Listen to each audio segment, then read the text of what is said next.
চারটা কাজ। এই চার কাজের জন্য হযরত ইব্রাহিম আলাইহিস সালাতু ওয়াস সালাম দোয়া করেছেন আল্লাহ পাকের কাছে। আল্লাহ পাক রব্বুল আলামিন এই দোয়া কবুল করেছেন।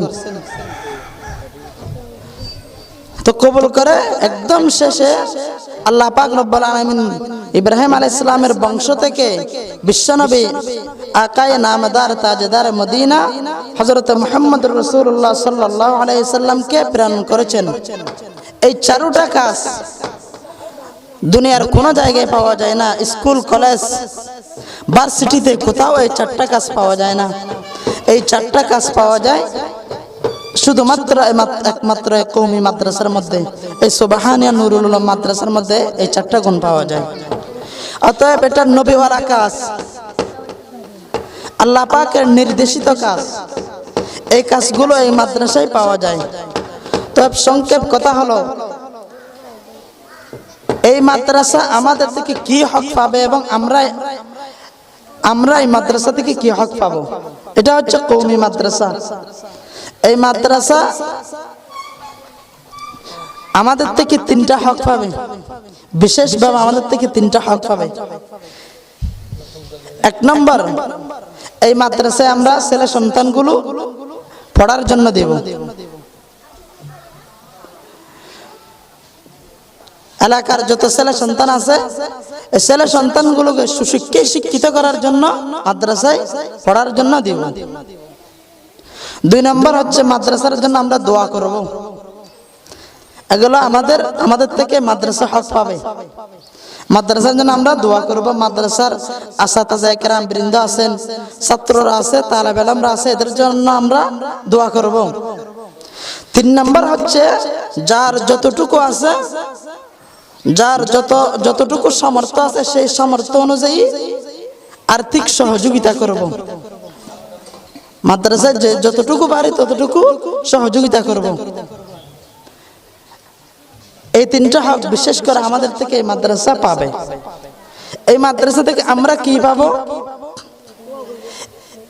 এই মাদ্রাসা আমাদেরকে বছরে বছরে হাফেজ এবং আলেম উপহার দেবে।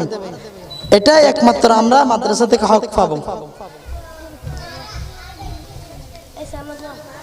এবার বিশ্বনবী হাদিসে পাকের মধ্যে বলেছেন, ক্বালা রাসূলুল্লাহ সাল্লাল্লাহু আলাইহি ওয়াসাল্লাম খায়রুকুম মান তাআল্লামাল কুরআনা ওয়া আল্লামা। বিশ্বনবী বলেছেন, আমার উম্মতের মধ্যে ওই ব্যক্তিরাই সর্বোত্তম, ওই সমস্ত মানুষেরা সর্বোত্তম যারা নিজে কোরআন শিখে এবং অপরকে কোরআন শিক্ষা দেয়। তো এই কাজটা কোরআন নিজে শিখে এবং অপরকে শিক্ষা দেয়, এটা কোথায় হয়? এটা হয় শুধুমাত্র কওমি মাদ্রাসার মধ্যে হয়। নিজেও শিখে অপরকেও কি দেওয়া হয়? শিক্ষা দেওয়া হয়। আবার শিক্ষার সাথে সাথে তরবিয়ত, ইলম, জ্ঞান শিক্ষা দেওয়ার সাথে সাথে আবার এখানে আমলেরও কি দেওয়া হয়? উৎসাহ দেওয়া হয়, তরগিব দেওয়া হয়। এজন্য আমাদের দেশে অনেক প্রতিষ্ঠান আছে, অনেক মাদ্রাসা আছে আরো, কিন্তু ওই প্রতিষ্ঠান, ওই মাদ্রাসার মধ্যে কিন্তু কি হয়? শিক্ষা দেওয়া হয়, জ্ঞানের শিক্ষা দেওয়া হয়, কিন্তু আমলের জন্য উৎসাহ দেওয়া হয় না। কিন্তু কওমি মাদ্রাসা যেগুলো আছে, কওমি মাদ্রাসার মধ্যে ইলম শিক্ষা দানের সাথে সাথে আমলের উৎসাহ দেওয়া হয়, আমল করার জন্য বলা হয়। তো আমরা এই মাদ্রাসার হক আদায় করব। এই মাদ্রাসা আমাদেরকে হাফেজ আলেম উপহার দেবে। এই ছাড়া আর কোনো কিছু চাওয়া পাওয়া নেই। যদি মাদ্রাসায় প্রতি বছর হাফেজ আলেম বাহির হয়, তাহলে এই মাদ্রাসা, আমাদের এই মাদ্রাসায় যারা সহযোগিতা করেছে, দান করেছে, দোয়া করেছে, সবাইকে এই মাদ্রাসায় জান্নাতে নিয়ে যাবে। আলহামদুলিল্লাহ। আমরা ইমাম বুখারী রাহমাতুল্লাহ আলাইহি মাদ্রাসায় পড়াকালীন আমি আল্লামা আব্দুর রহিম বুখারী সাহেব হুজুর রাহমাতুল্লাহ আলাইহির সাথে পটিয়া মাদ্রাসার একসময় মাহফিলে গিয়েছিলাম। পটিয়া মাদ্রাসার মাহফিলের প্রথম দিনের একদম শেষ বক্তা ছিলেন হুজুর। তো হুজুর ওখানে বলতেছে, উঠে বলতেছে, এই মাদ্রাসা হচ্ছে নূহ আলাইহিস সালামের কিস্তি। নোহ আলাইহিস সালামের কিস্তির মধ্যে যারা উঠেছিল তারা সব নাজাত পাইছে। ঠিক তেমনি ভাবে কওমি মাদ্রাসা নোহ আলাইহিস সালামের কিস্তির মতো এখান এই কওমি মাদ্রাসার সাথে যারা জড়িত থাকবে, সহযোগিতা করবে, দোয়া করবে, আসা যাওয়া করবে, তালেব ইলম আসাতিজা কেরামদের সাথে যারা সুসম্পর্ক রাখবে, তাদেরকে সহযোগিতা করবে, তাদের হাল পুরসি করবে, তারাও কিয়ামতের ময়দানে এই মাদ্রাসার সাথে জড়িত থাকার কারণে আল্লাহ পাক রব্বুল আলামিন তাদেরকে মুক্তি দিয়ে দিবেন, নাজাত দিয়ে দিবেন। আলহামদুলিল্লাহ। এজন্য আমরা মাদ্রাসার সাথে কি থাকবো? জড়িত থাকবো। বিশ্বনবী আরেক হাদিসের মধ্যে বলেছেন, قال رسول الله صلى الله عليه وسلم كن عالما او متعلما او مستمعا او محبا। এ দুনিয়ার মানুষেরা যদি পারো নিজে আলেম হও, যদি সম্ভব হয় নিজে কি হও? আলেম ওয়ালা হও, জ্ঞানী হও, আলেম হও। আর যদি তাও যদি সম্ভব না হয়, আও মুতাআল্লিমান, অন্তত আলেমের ছাত্র হও। তাও যদি সম্ভব না হয়, আও মুস্তামিআন, অন্তত আলেমের কথাগুলো দিল দিয়ে, অন্তরের কান দিয়ে শুনো। আর তাও যদি সম্ভব না হয়, আও মুহিব্বান, আলেমও হতে পারে নাই, আলেমের ছাত্র হওয়ার সুযোগ হয় নাই, আলেমের কথাগুলো শোনার সুযোগ হয় নাই, আও মুহিব্বান, অন্তত আলেমদেরকে মোহাব্বত করনে ওয়ালা হো, মোহাব্বতকারী হো। এই চার গুণের ভিতরে থাকার চেষ্টা করো। পঞ্চমে যেও না। যদি পঞ্চমে যাও, ওয়ালা তাকুনিল খামিসা ফাতাহলিকা। বিশ্বনবী বলেছেন পঞ্চম নম্বর হয় না। পঞ্চম নম্বরে যদি যাও তাহলে তোমার কপালে ধ্বংস ছাড়ার কোনো উপায় নেই, ধ্বংস হয়ে যাবে। তো আমার মুরব্বির ভাইয়ের জন্য যাদের বুকের মধ্যে কোরআন এবং হাদিসের জ্ঞান আছে, কোরআন ধারণ করা আছে, তাদেরকে মহব্বত করবেন, সম্মান করবেন। কিয়ামতের ময়দানে আলেমুন আমাদেরকে জান্নাতে যাওয়ার স্পেশাল ভাবে পারমিশন দিবেন। আলেমুন আমরা জান্নাতের দিকে রওনা দিবে। হঠাৎ করে এক লোক বলবে, হুজুর একটু দাঁড়ান। আলেম দাঁড়াবে, ওই লোক বলবে, হুজুর দুনিয়ার জমিনে আমি আলেমও ছিলাম না, আলেমের ছাত্র হয় নাই, আলেমের কথাগুলো শোনার সুযোগ হয় নাই, কিন্তু আপনি আলেমকে আমি অন্তর থেকে বেশি মহব্বত করতাম। কেমন মহব্বত করছি? এমন মহব্বত করছি, আপনি হঠাৎ করে কোথা থেকে এসেছেন, আমি আপনাকে মহব্বত করে এক গ্লাস ঠান্ডা পানি পান করাইছি। আমি আপনাকে এক বদনা উজুর পানি দিয়েছিলাম। আলেম বলবে, হ্যাঁ অবশ্যই তুমি আমাকে এক গ্লাস ঠান্ডা পানি পান করাইছো। আমার মুরব্বিরা, ভাইরা, বন্ধুরা, এক গ্লাস ঠান্ডা পানি 1 লাখ টাকা না, 10,000 টাকা না, 10 টাকাও না, কিন্তু 5 টাকাও না, কিন্তু মহব্বত করে পান করানোর কারণে আল্লাহ পাক রব্বুল আলামিন মহব্বতের কারণে আলেম যেমন জান্নাতি, ঠিক তেমনি ভাবে ওই লোকটাকেও জান্নাতে পাঠিয়ে দিবে। সুবহানাল্লাহ। এজন্য আমরা আলেম ওলামাদেরকে মহব্বত করব।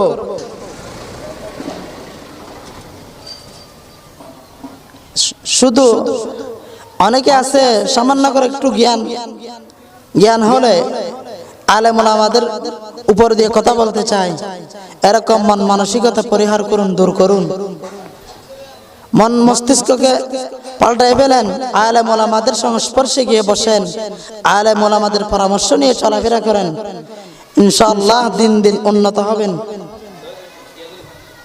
এবং এখন অনেকে কোরআন এবং হাদিসের সামান্য একটু জ্ঞান জানলে অনেক বড় মনে করে। আমাদের আকাবিরদের মধ্যে অন্যতম একজন আকাবির ছিলেন হযরত আল্লামা আনোয়ার শাহ কাশ্মীরি রহমতুল্লাহ আলাইহি। তার ব্যাপারে বলা হয়েছে, মাকতাবাতুন আযীমাতুন হাইয়াতুন নাতিকাতুন।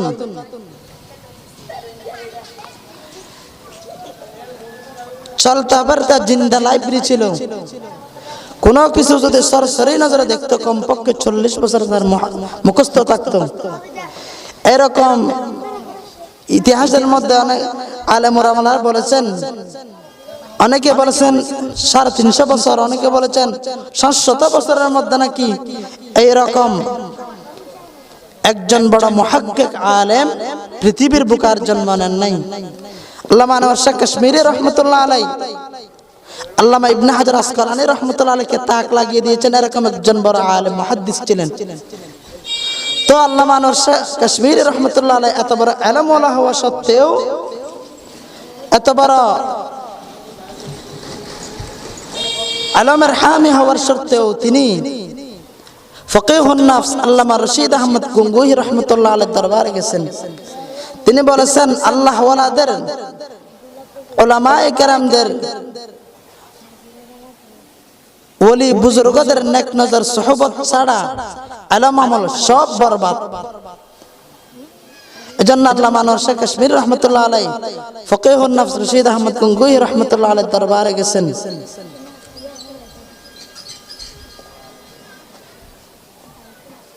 এবং আল্লামা আনোয়ার শাহ কাশ্মীরি রহমতুল্লাহ আলাইহি বড় একজন জাতীয় কবি ছিলেন। আল্লামা ডক্টর ইকবাল রহমতুল্লাহ আলাইহি হযরত মাওলানা রশিদ আহমদ গঙ্গুহি, হযরত আল্লামা আনোয়ার শাহ কাশ্মীরি রহমতুল্লাহ আলাইহির দরবারে গেছেন।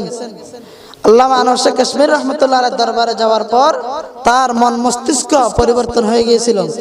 তিনি বলতেছেন,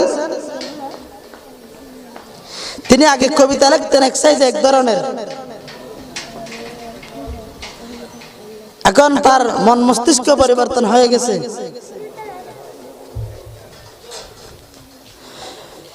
এজন্য আমার মুরব্বিরা ভাইরা, শুধু ইলম থাকলে হবে না, ওই ইলম অনুযায়ী আমল করতে হবে। ওই আমলগুলো শিখার জন্য আল্লাহ ওয়ালাদের দরবারে যেতে হবে। আল্লাহ ওয়ালাদের থেকে পরামর্শ নিয়ে, তাদের থেকে মশওয়ারা নিয়ে, তাদের কথাবার্তার অনুযায়ী জীবন যাপন করতে হবে। আল্লামা ডক্টর ইকবাল রহমতুল্লাহ আলাইহি আনোয়ার শাহ কাশ্মীরি রহমতুল্লাহ আলাইহি দরবারে যাওয়ার পর তার অন্তরের অবস্থা পরিবর্তন হয়ে গিয়েছিল। তিনি আগে কবিতা লিখতেন এক সাইজে এক ধরনের, এখন কবিতার ধরন পাল্টে গেছে। বলতেছে, অন্তরের জ্বালা যদি ঠান্ডা করতে চাও, আল্লাহ ওয়ালার দরবারে যাও, আহলে ইলমের দরবারে যাও। নিশিরাতের অন্ধকারে যারা আল্লাহর সাথে গভীর যোগাযোগ রক্ষা করে তাদের সুহবতে যাও। তমন্না দর্দ দিল কি হ্যায় তো কর খিদমত ফকিरों की, नहीं मिलता है गौहर बादशाहों के खजीने में। तमन्ना दर्द दिल की है तो कर खिदमत फकीरों की, नहीं मिलता है ये गौहर बादशाहों के खजीने में। বাদশার কাছে গেলে পাওয়া যাবে না, আলেমের কাছে যা পাওয়া যায়, কোটি টাকার মালিকের কাছে তা পাওয়া যায় না। কারণ ইলম হলো মিরাসুল আম্বিয়া ওয়ারাসাতুল আম্বিয়া, আর সম্পদ হলো কারুনের মিরাস, আর সম্পদ হলো কারুনের মিরাস। ইলম যত খরচ করে, যত ব্যয় করে, তত ইলম বাড়তে থাকে। আর সম্পদ যত খরচ হয় তত তার সংখ্যা এবং পরিমাণ কমে যায়। 2 নম্বর হলো ইলমওয়ালার যত ইলম বাড়ে, ইলমওয়ালারা যত বৃদ্ধ হয়ে যায়, বুড়া হয়ে যায়, তত ওই ইলমওয়ালার দুস্থ বাড়ে, ওই ইলমওয়ালাকে মহব্বত করনেওয়ালা বাড়ে। আর সম্পদওয়ালা যত বড় সম্পদশালী হয়, ধনী হয়, তত তার দুশ্মন বাড়তে থাকে। এজন্য আমার মুরব্বিরা ভাইরা, মাদ্রাসার সাথে যোগাযোগ রাখবেন, আলেম ওলামাদের সাথে সম্পর্ক রাখবেন। হযরত আলী রাদিয়াল্লাহু তাআলা আনহু বিশ্বনবীর প্রাণপ্রিয় সাহাবী, খোলাফায়ে আরবাআর মধ্যে 4র্থ নম্বর। তিনি ইরশাদ করেছেন, তিনি বলেন, আল্লাহ পাক রব্বুল আলামিনের দরবারে হাজার হাজার শুকরিয়া জানাই, কারণ আল্লাহ রব্বুল আলামিন আমাদেরকে আল্লাহ রাব্বুল আলামিন বলেন সম্মানের চেয়ারে যদি বসতে হয় তাহলে দুইটা জিনিস লাগে। হযরত আলী রাদিয়াল্লাহু তাআলা আনহু বলেন সম্মানের চেয়ারে যদি বসতে হয় দুইটা জিনিস লাগে। এক নম্বর হয়তো টাকা পয়সা ধন সম্পদ মাল লাগবে, দুই নম্বর ইলম লাগবে, জ্ঞান লাগবে। আল্লাহ পাকের দরবারে হাজার হাজার শুকরিয়া জানাই আল্লাহ পাক রব্বুল আলামিন আমাদেরকে ধন সম্পদ টাকা পয়সা মাল না দিয়ে ইলমের সম্পদ দিয়েছে, সেই জন্য আল্লাহর দরবার হাজার শুকর। কারণ যে মানুষ যে ব্যক্তির যত বড় ধনী তত তার দুশমন বেশি। যে যত বড় ধনী সে যখন বৃদ্ধ হয়ে যায় তখন তাকে তার স্ত্রীও পছন্দ করে না, ছেলে মেয়েরাও পছন্দ করে না। আর ইলমওয়ালার যত ইলম বাড়ে তত সবার মহব্বত বাড়ে। ইলমওয়ালারা যত বৃদ্ধ হয়ে যায়, বয়স্ক হয়ে যায়, তত তার ইলম তার মহব্বত করনেওয়ালাও বেড়ে যায়। এজন্য হযরত আলী রাদিয়াল্লাহু তাআলা আনহু বলেন আমাদেরকে ধন সম্পদ না দিয়ে আল্লাহ পাক রব্বুল আলামিন ইলমের সম্পদ দিয়েছে, সেজন্য আমরা আল্লাহ পাকের দরবারে শুকরিয়া জানাই। রাজিনা কিসমাতাল জাব্বারি ফিনা লানা ইলমুন ওয়ালিল আ'দাই মালু ফাইন্নাল মা লা ইয়াফনা আন করিবি ওয়া ইন্নাল ইলমা ইয়াবকা লা ইয়াজালু। আরবি কবি বলেন আল্লাহ পাক রব্বুল আলামিন আমাদের কপালের মধ্যে যেটা তকসিম করে রেখেছে, বন্টন করে রেখেছে, সেটার উপর আমরা সবাই রাজি আছি। কেমন? আল্লাহ পাক রব্বুল আলামিন আমাদের জন্য ইলম রেখেছে আর আমাদের দুশমনদের জন্য ধন সম্পদ রেখেছে। আর ইলম কিয়ামত পর্যন্ত বাকি থাকবে, আর ধন সম্পদ অতি সত্বর অতি নিকট ধ্বংস হয়ে যাবে। এজন্য আলহামদুলিল্লাহ আল্লাহ পাকের দরবারে শুকরিয়া জানাই আল্লাহ পাক রব্বুল আলামিন আমাদেরকে কোরআনের ইলম বুকে ধারণ করার, কোরআন এবং হাদিসের ইলম বুকে ধারণ করার তৌফিক দান করছে। সেজন্য আমরা আল্লাহ পাকের দরবারে শুকরিয়া জানাই এবং এই মাদ্রাসার জন্য আমরা যে যতটুকু পারি সহযোগিতা করব, দোয়া করব। আমাদের চট্টগ্রামের ভাষায় বলে এই মাদ্রাসায় তিনটা হক পাবে। এক নম্বর ফোয়া দিবেন, দুই নম্বর দোয়া দিবেন, তিন নম্বর আর্থিক সহযোগিতা দিবেন। আল্লাহ পাক রব্বুল আলামিন সর্বোপরি সর্বসময়ে মাদ্রাসার